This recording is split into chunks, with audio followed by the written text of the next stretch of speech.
Kumusta mga kaboxing? This is Boy Kalawang TV. So kahapon nga po mga idol, binisita ni former WBC interim Super Welterweight Champion Berhil Ortiz si pambansa kamao Manny Pacquiao sa pag-iensayo nito para sa papalapit nitong laban sa July 19 kontra dito kay WBC World Welterweight Champion Mario Barrios. Kaya dahil po sa pagbisita na yan ni Berhil Ortiz kay pambansa kamao Manny Pacquiao kahapon mga idol, ay sinabayan na rin po nito sa pagtakbo ang Filipino boxing icon, dahil sino ba naman ang hindi mapapahanga dito kay Manny Pacquiao, dahil sa bukod sa edad nitong 46 anyos ay nagagawa pa rin po nitong sabayan sa pagtakbo ang mga mas batang boksingero na nakakasama niya sa pagtakbo sa matarik at mabatong bundok ng Griffin Park, LA na pinag-iinsayuhan nito. At nakapanayam din po itong si Berhil Ortiz mga idol sa ES News ni Eli Sekbak, at ibinulgar nga po mga idol ni Berhil Ortiz nung sinabayan niya si pambansa kamao Manny Pacquiao sa pagtakbo sa bundok ng LA.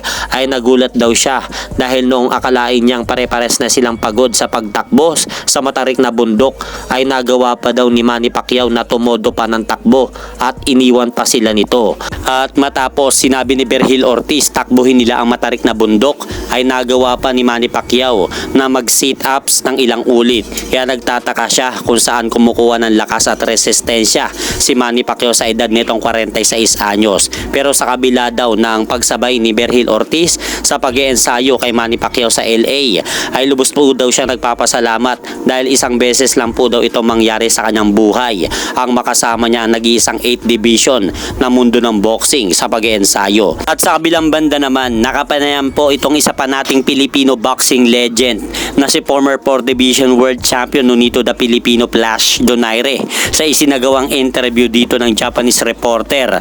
At dito mga idol, itinanong nga po ng Japanese reporter kay Nonito Donaire na ang susunod na plano nito sa kanyang susunod na laban matapos ang naging matagumpay na laban nito kontra kay Andres Campos nung nakaraang buwan lamang.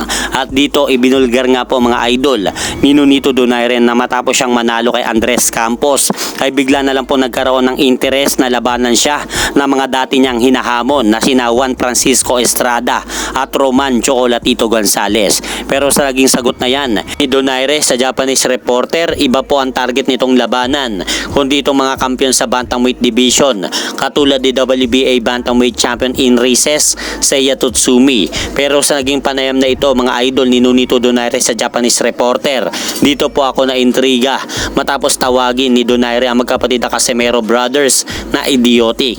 At natanong rin po si Nonito Donaire ng Japanese reporter mga idol na gaano katotoo na magaganap ang laban nila ni former 3 division world champion Janrel Casimero. At sinagot po yung katanungan na yan ng reporter ni Nonito Donaire na wala po daw itong katotohanan at ang makipagnegosasyon po daw sa kampo ni Casimero ay masyadong masakit po daw sa ulo dahil mga mangmang po daw ito katrabaho. At kung gusto po daw talaga ni Janrel Casimero na makalaban, siya ay magkampiyon muna daw ito at maging aktibo sa boxing dahil minsanan lang po daw ito lumaban kada isang taon sa boxing. So ang sakit nga po mga idol ng sinabi ni former 4th division world champion Nonito Donaire kay Cuadro Alas. At ito nga po ang sinabi ni Nonito Donaire sa naging panayam nito sa channel ni Family Times Shin. Panoorin po natin mga idol. So I kind of pulled out some of the questions from there. Is it okay if I ask you a couple of those? Yeah, go for it. There were rumors that you will fight Casimero, but is there any truth to this? There's no rumors. Those guys are very difficult and they're idiotic, so dealing with those guys is a headache, and we really don't want that. If he wants to get it up there, then get himself back up to number 1 or a championship belt, and let's make it happen. But dealing with those guys, they're just a bunch of idiots. They're just not. So ayun po mga idol ang naging panayam ni Nonito Donaire sa channel ni Family Time Shin. At kung gusto nyo mapanood ang buong detalye, pakidalaw nyo na lang po mga idol ang kanyang YouTube channel. At hanggang dito na lang po muna ang aking update sa mga ganapan sa mundo ng boxing. At syempre mga idol, huwag nyo rin pong kalimutan, pakisuportahan nyo naman po muna ang ating munting channel. Maraming salamat po.